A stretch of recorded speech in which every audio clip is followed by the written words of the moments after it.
मारवाड़ शिक्षण संस्थान की 12th की बायोलॉजी की ऑनलाइन क्लास में स्वागत है। अपनी लास्ट क्लास में जो बात हुई थी मैं उससे आगे सुचारू करता हूँ। देखिएगा, हम बात कर रहे थे रोपण विधि को लेकर, और रोपण विधि में हमने जो बात की थी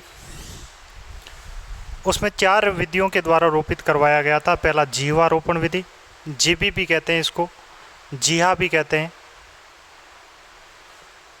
दूसरी हमने जो बात की थी वो थी फच्चर रोपण विधि। तीसरी जो हमने बात की थी वो थी किरीटी रोपण विधि। और चौथी जो बात थी अपने कलिका रोपण विधि। मैं लास्ट चारों विधियों को समझा चुका था, लेकिन लैंग्वेज की बात अपने करनी बाकी रह गई थी। अब जो बात कर रहा हूँ मैं सीधा फर्स्ट विधि की बात कर रहा हूँ, जिसमें अपनी आती है जीबी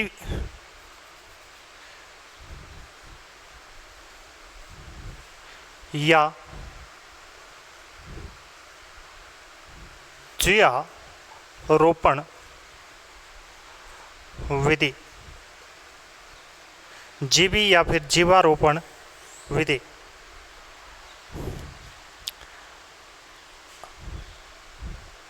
तो थ्योरी लिखवाता हूं मैं आपको। इस विधि में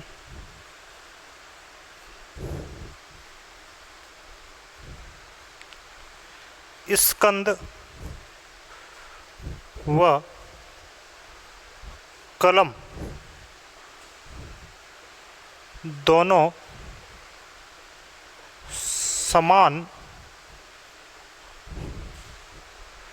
व्यास या फिर मैं कह दूं मोटाई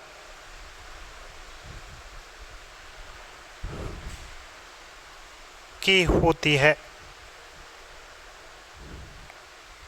स्कंद और जो कलम होते हैं ये दोनों ही क्या होते हैं, समान व्यास के या फिर समान मोटाई के होते हैं। ऐसा नहीं होता है कि स्कंद कम मोटाई का हो और कलम अधिक मोटाई की हो, या फिर कलम कम मोटाई की हो और स्कंद अधिक मोटाई का हो। इस विधि में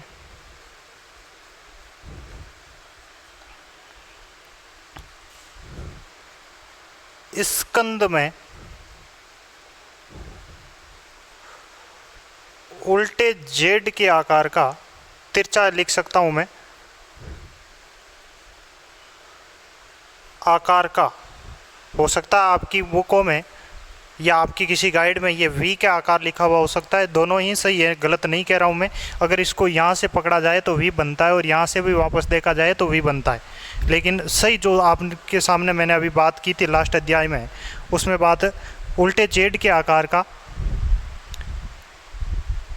कट लगवाया जाता है या लगाया जाता है।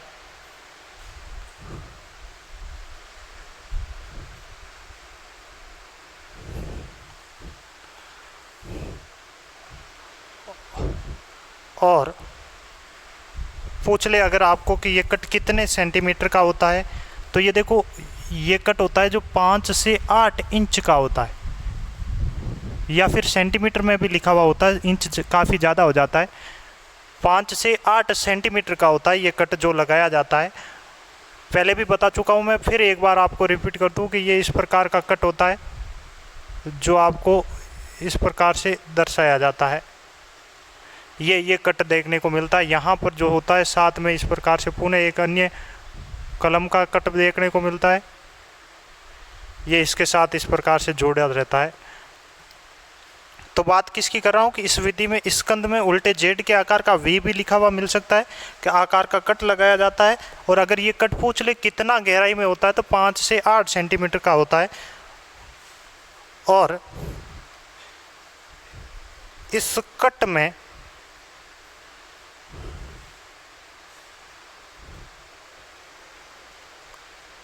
कलम को रोपित किया जाता है।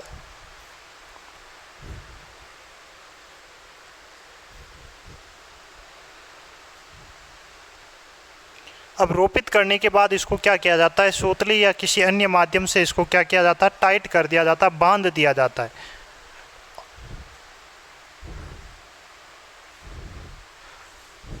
पूछ ले आपसे रोपण किस प्रकार करना है, तो स्कंद में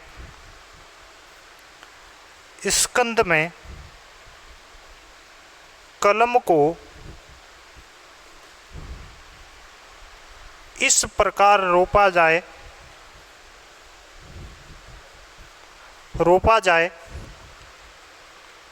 कि स्कंद में कलम को इस प्रकार रोपा जाए कि कलम व स्कंद के सहवन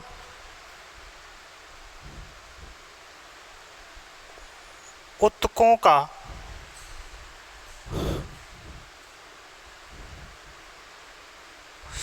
संपर्क स्थापित हो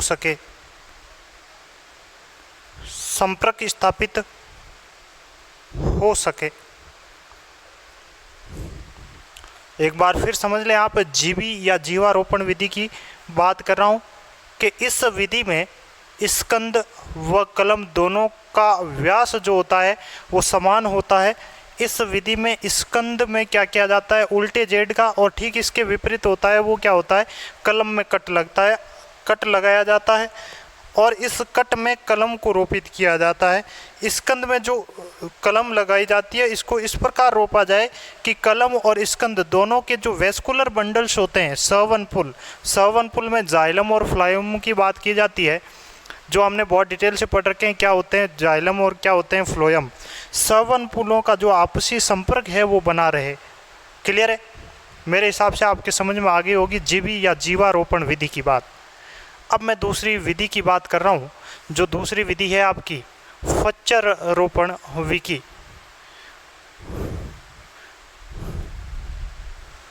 फच्चर रोपण विधि, इसको एक वेज विधि भी कहा जाता है, थोड़ा ध्यान देना। वेज विधि, पूछ ले कोई आपसे कि वेज विधि क्या है, तो ध्यान दें आप। जो दूसरी विधि है अपनी फच्चर रोपण विधि, या इसी को ही कहते हैं अपन वेज विधि। वेज विधि क्या बात कर रहे हैं अपन, फच्चर रोपण विधि या फिर वेज विधि की बात। तो फर्स्ट पॉइंट इसमें भी यही बनता है कि इस विधि में स्कंद व कलम का व्यास समान होता है। ये मस्ट नोट के रूप में आप लिख सकते हैं भलाई। केवल ये दो विधियां हैं जिसमें स्कंद व कलम दोनों का क्या होता है, व्यास समान होता है। अन्य दो विधियों में इस प्रकार की व्यवस्थाएं नहीं देखी जाती है। या तो स्कंद की व्यास की मोटाई थोड़ा ज़्यादा देखा जा सकता है या फिर कलम की किसी न किसी एक को बड़ा देखा जाता है। फिर बात की जाती है कि इस विधि में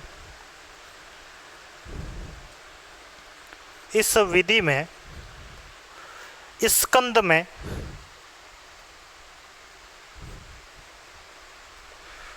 वी के आकार का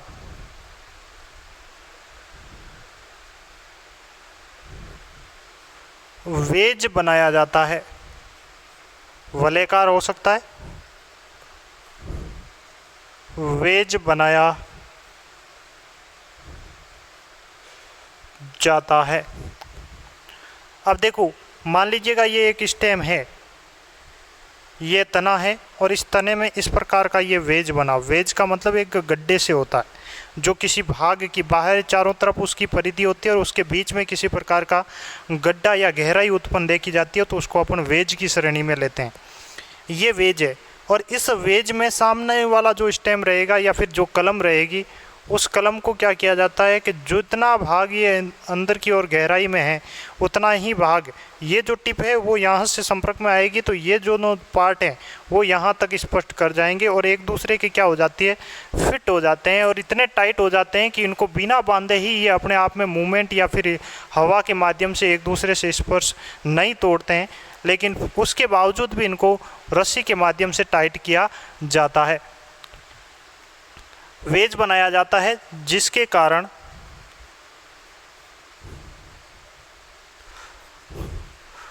रोपित कलम उसमें अच्छी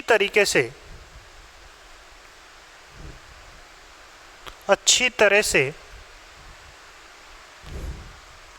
व्यवस्थित हो जाए।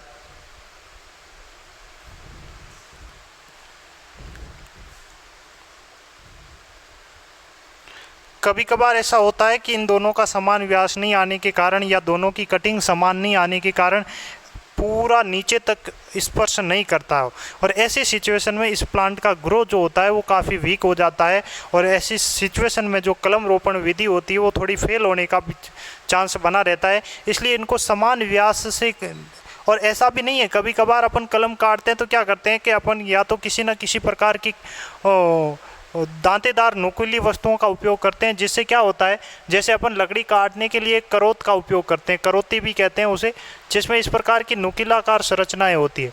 अपन इसको लेते हैं तो कुछ ना कुछ उसमें रब निकलता है, रब का मतलब खुरदरापन रहता है, तो उस प्रकार का इसमें किसी प्रकार की चीज़ें नहीं होनी चाहिए, क्योंकि अपन वेस्कुलर बंडल्स और ये ग्रीन प्लांटों के अंतर्गत एक नया जीवन देने की बात कर रहे हैं, ना कि किसी मर्द प्लांट की बात कर रहे हैं अपन यहाँ। तो इनको इस प्रकार का कोई रब नहीं चाहिए, आपको एक बिल्कुल धारदार औजार के माध्यम से इसको पूरा रब कट करना चाहिए, और उसको भी एक बराबर पूरे नाप के साथ, और इतना यहाँ तक पूरा फिट होना चाहिए ये। और फिर इसके बाद में इसको चारों ओर से क्या कर देना चाहिए, आपको रस्सी के माध्यम से क्या किया जाना चाहिए, कोटेड कर देना चाहिए, रोपित व्यवस्थित किया हो जाए। क्लियर है? इस विधि में स्कंद और कलम दोनों का क्या होना चाहिए, व्यास समान होना चाहिए, और वेज जो बनता है या फिर स्कंद में किस आकार का, वी आकार का चीरा लगाया जाता है, जिसमें क्या हो, उसमें रोपित अच्छी तरीके से, और उसके बाद उसको क्या किया जाता है भाई, रस्सी से क्या किया जाता है, कोटेड कर दिया जाता है, और कुछ दिनों बाद वो उस पर कलम व्यवस्थित होकर एक नए, इसमें भी ध्यान रखना वेस्कुलर बंडलों का संपर्क जरूरी है। जो भी किसी भी प्रकार की रोपण विधि की बात करूँ तो सब में क्या होना चाहिए भाई, आपके वेस्कुलर बंडल्स जितने भी होते हैं उन वेस्कुलर बंडल्स का संबंध विच्छेदित नहीं होना चाहिए। अगर वेस्कुलर बंडल सेवन पुल या सेवन उत्कों का अगर संबंध टूट गया तो उसके बाद में प्लांट ग्रो नहीं करता है और वो क्या हो जाता है, मर्त हो जाता है। अब बात करूँगा आपकी तीसरी विधि को लेकर, और तीसरी विधि है आपकी कौन सी,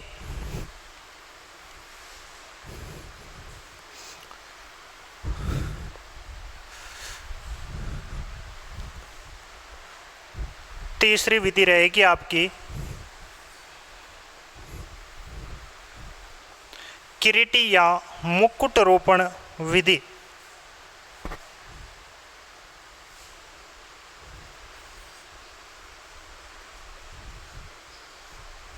किरीटी या फिर मैं कह सकता हूं मुकुट रोपण विधि। किरीटी या फिर मैं बात किसकी कर रहा हूं, मुकुट रोपण विधि की। इसमें आप पहला पॉइंट स्पष्ट कर सकते हैं आप नोट लगाकर कि इस विधि में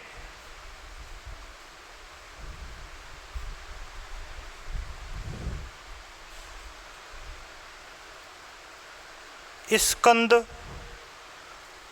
का व्यास कलम की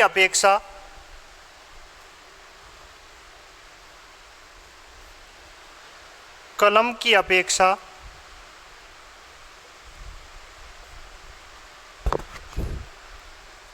काफी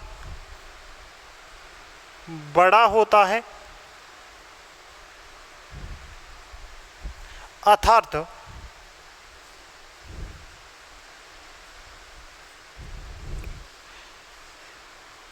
एक स्कंद पर अनेक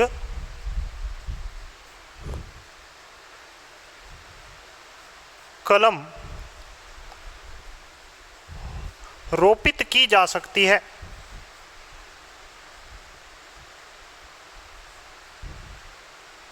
ये थोड़ा मस्ट पॉइंट है, थोड़ा विशेष ध्यान दीजिएगा कि स्कंद का जो व्यास होता है वो क्या होता है, काफ़ी बड़ा होता है, जिसपे एक साथ एक से अधिक कलमें हैं जो रोपित की जा सकती है। जैसे मान लीजिएगा ये एक इसी प्रकार का स्कंद है या फिर तने का जो भी पार्ट है, ये इस प्रकार का बाहरी आउटर व्यास की बात कर रहा हूँ मैं।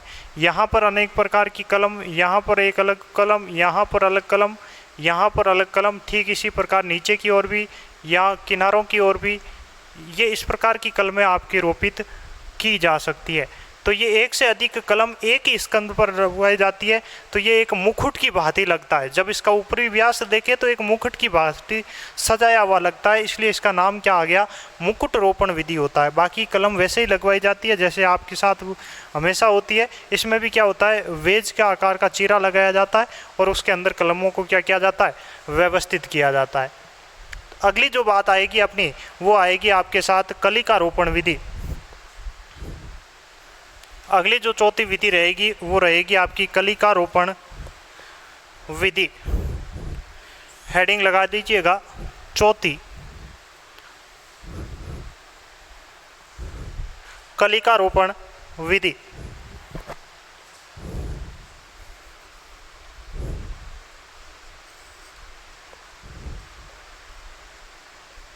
कलिका रोपण विधि।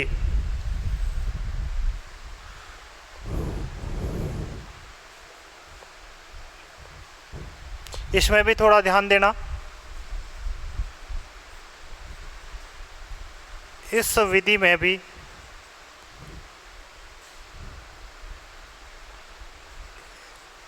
स्कंद व कलम का, स्कंद और कलम दोनों की बात कर रहा हूं, का व्यास समान नहीं होता है।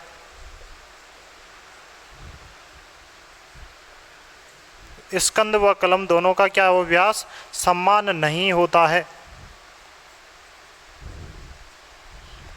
क्लियर है?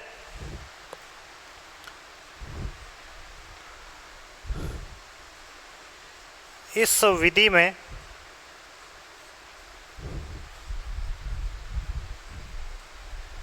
स्कंद की छाल में, यानी बाह्य त्वचा की बात कर रहा हूं, छाल में टी के आकार का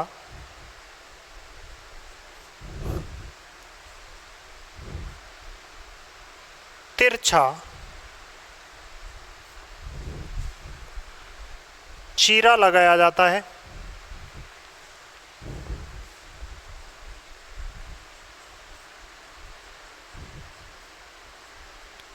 टी के आकार का क्या लगाया जाता है, तिरछा चीरा लगाया जाता है और उसमें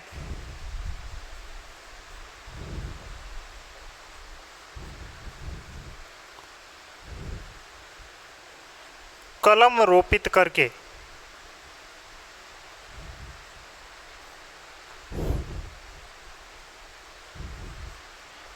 रस्सी के माध्यम से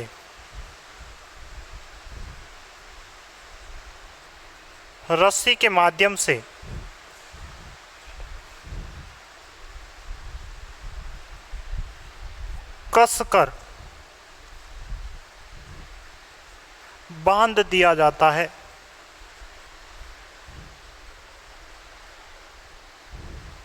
लेकिन इस बात का विशेष ध्यान दें कि किसी भी रोपण विधि में जो वेस्कुलर बंडल्स होते हैं या कैम्बियम का जो संपर्क रहता है वो कलम और स्कंद दोनों का बना रहना चाहिए। अगर ऐसा नहीं होगा तो इस सिचुएशन में क्या होता है कि दोनों पादपों की, यानी कलम और स्कंद दोनों की क्या होती है, आपसी जो संपर्क रहता है वो विच्छेदित हो जाता है और कलम क्या हो जाती है, मूर्छित या मृत्यु को वरण हो जाती है।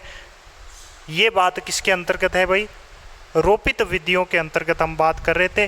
और रोपित विधियां आपकी कलिकारोपण विधि हो गई, लास्ट जो थी चौथी विधि। और अब बात मैंने पहले भी आपको बताया कि कौन कौन से पादपों में ये विधियां देखी जा सकती है। तो देखो मैंने पहले भी बता रखा है कि आम में इस प्रकार की विधि देखी जा सकती है। रोपित विधि की बात कर रहा हूँ मैं सारी की सारी। आम में हो सकती है नारंगी, मैंने पहले भी बताया आपको, लेमन मैंने पहले भी बताया है आपको। इसके अलावा आपसे अगर पूछ ले तो इससे अलावा आप सेव में इसको देखा जा सकता है, एप्पल की बात कर रहा हूँ। इसके अलावा मैं अगर बात आपके साथ साझा करूँ तो इसमें अपन बात कर सकते हैं अमरूद, इन सब में इस प्रकार की देखी जा सकती है। आम, नारंगी, नींबू, सेव, अमरूद, इन सब में क्या किया जा सकता है भाई? ये विधियां देखी जा सकती है। ये बात थी आपको लेकर कायिक प्रवर्धन की रोपित विधि जो थी उसको। और आप सबको ये भी पता होना चाहिए कि यहाँ पर इन विधियों की समाप्ति के साथ साथ इस यूनिट में जो असेक्सुअल रिप्रोडक्शन की बातें थी वो यहाँ समाप्त होती है। आई होप जो मैंने अभी तक आपको पढ़ाया है मेरे हिसाब से आपको पूरा क्लियर हो गया होगा।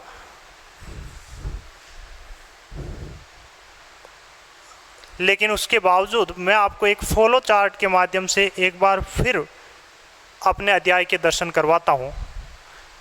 देखिएगा हमने बात क्या से की शुरुआत की थी कि आवर्त बीजी पादपों में, आवर्त बीजी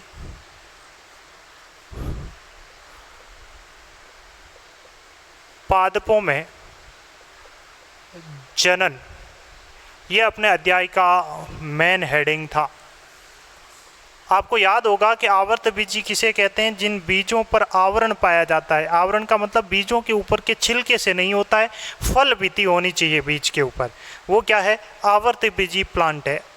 इन आवर्त बीजी पादपों में रिप्रोडक्शन की बात कर रहे हैं। और आपको याद होगा प्लांट का सबसे वहत्तम जो वर्ग है वो कौन सा है? आवर्त बीजी पादप है। और आवर्त बीजी पादपों की अगर बात कर रहा हूँ रिप्रोडक्शन को लेकर, तो आवर्त बीजी पादपों में रिप्रोडक्शन मेनली जो होता है वो 2 टाइप से होता है, यानी 2 प्रकार के। कुछ बुकों में आपको 3 प्रकार दे रखे होंगे, लेकिन उसमें कायिक जनन जो है वो अलग से एक शो कर रहा होगा। मेनली जो होता है वो कितने पर टाइप का होता है? 2 प्रकार का। फर्स्ट पूछ ले आपसे तो अलैंगिक जनन, यानी मैं इंग्लिश में कहूँ तो असेक्सुअल रिप्रोडक्शन की बात होती है।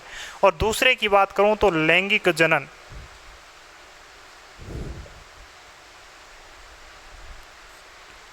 Sexual reproduction. इनका मेन प्लांट जो होता है वो है डिप्लॉइड प्रकार का होता है, हैप्लॉइड नहीं होता है। फर्स्ट बात कर रहा था मैं 2 टाइप्स के रिप्रोडक्शन तो होते हैं। सारी चीज़ें जो पढ़ी है मैं उन्हीं की वापस आपके साथ रिवाइज में ले रहा हूँ। असेक्सुअल रिप्रोडक्शन और दूसरा सेक्सुअल रिप्रोडक्शन। सेक्सुअल रिप्रोडक्शन के बारे में अभी तक हमने बात नहीं की है, छोटा सा टॉपिक है जो हम अभी बात करेंगे इसको आगे लेकर। अलैंगिक जनन की बात की थी तो अलैंगिक जनन जो असेक्सुअल रिप्रोडक्शन होता है वो भी कितने टाइप्स में हमने बांटा था? 2 टाइप्स में। फर्स्ट था, इसको देखो आपको पता भी होगा, असंग जनन भी कहते हैं, एपोमिक्सिस भी। और फर्स्ट था अनिषेक बीजता, अगेमोस्पर्मी, अनिषेक बीजता। और सेकंड जो था आपका वो था कायिक जनन। क्लियर है? इन दोनों चीज़ों की बात की थी। अनिषेक बीजता के बारे में हमने पढ़ा था कि बिना निषेचन से बीज बने और उस बीज से एक नए प्लांट का निर्माण हो, वो अनिषेक बीजता अगेमोस्पर्मी के अंतर्गत आता है। ये वेगेटेटिव प्रिप्रोगेशन की बात की थी हमने। कायिक प्रवर्धन ही एक ही बात है और कायिक जनन भी एक है और कायिक प्रजनन भी एक ही चीज़ है। अनिषेक बीजता को हमने ज़्यादा कुछ नहीं लिया था और होता ही तो नॉर्मल है कि बिना निषेचन से अगर बीज बनता है और उस बीज को अगर अपन देखते हैं तो वो क्या कहलाता है? अनिषेक बीजता के अंतर्गत आता है। लेकिन हम बात किसको डिटेल में लेकर कर रहे थे? कायिक प्रजनन को हमने डिटेल में लिया था। कायिक प्रजनन क्या होता है? मेनली जो होता है वो 2 टाइप का होता है। फर्स्ट नेचुरल यानी प्राकृतिक कह सकता हूँ मैं, प्राकृतिक कायिक प्रवर्धन था, और दूसरा तो हमने जो पढ़ा था वो क्या था, आर्टिफिशियल। आर्टिफिशियल में जिसमें मानव का कुछ ना कुछ रोल रहा हो, कृत्रिम कायिक प्रवर्धन की बात की थी हमने। प्रवर्धन और प्रवर्ध क्या होते हैं ये भी मैंने आपको स्पष्ट किया है।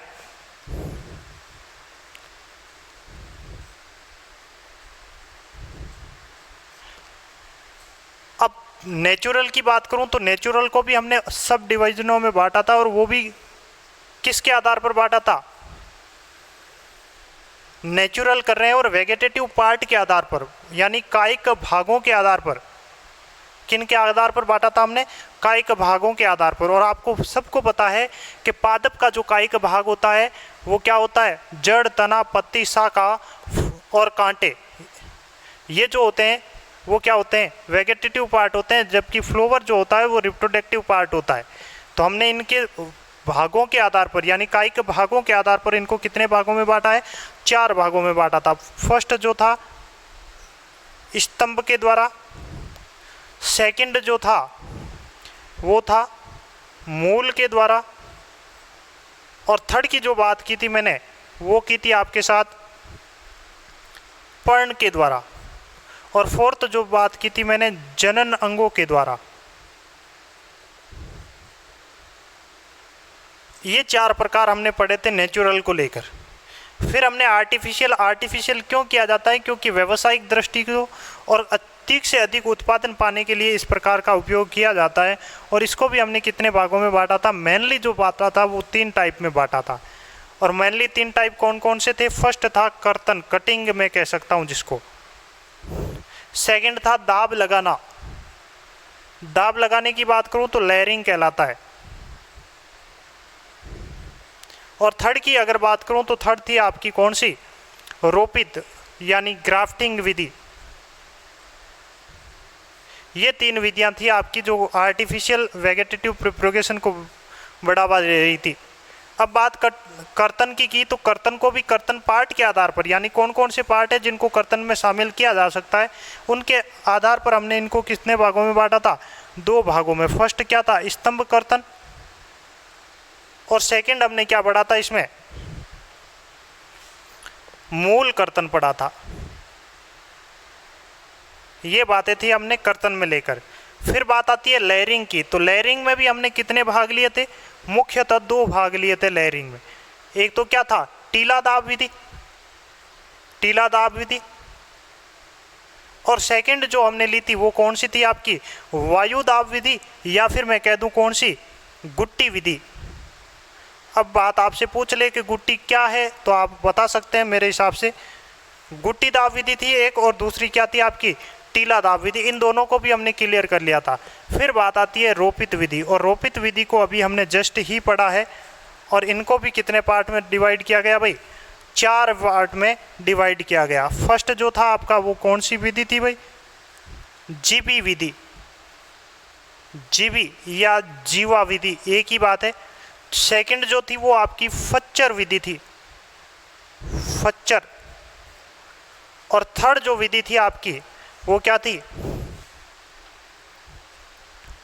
किरीटी या मुकुट रोपण विधि, किरीटी या मुकुट रोपण विधि। और फोर्थ जो विधि हमने लास्ट अभी पढ़ी है, ठीक, वो क्या थी, कलिका रोपण विधि। यहां तक हम अभी तक सफर कर चुके हैं, कलिका रोपण विधि तक हम आ चुके हैं। एक बार फिर देख लें, आवृतबीजी पादपों में जनन की बात कर रहे थे। मेनली जो पादप होता है उनमें 2 प्रकार के होते हैं जनन, एक तो सेक्सुअल और दूसरा असेक्सुअल। सेक्सुअल की हमने बात अभी तक नहीं की है, हम बात क्या कर रहे हैं, असेक्सुअल रिप्रोडक्शन की बात कर रहे हैं। असेक्सुअल रिप्रोडक्शन में क्या इसकी बात की थी हमने, 2 टाइप्स होते हैं, अनिषेक बीजता जिसे अगैमोस्पर्मी भी कहा जा सकता है, और दूसरा है वेजिटेटिव रिप्रोडक्शन जिसे कायिक जनन भी कहा जा सकता है। प्राकृतिक कायिक प्रवर्धन और कृत्रिम कायिक प्रवर्धन।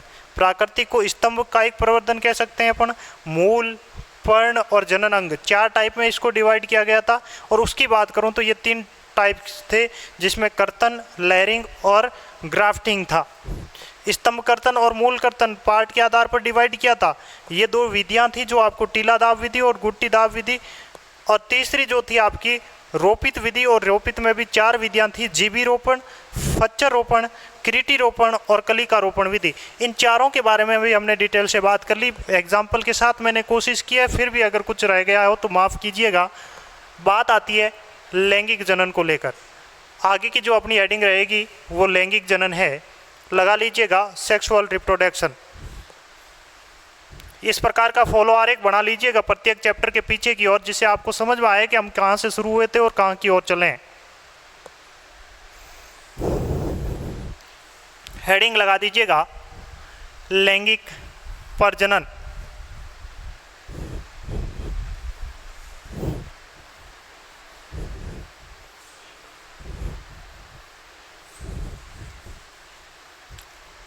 लैंगिक प्रजनन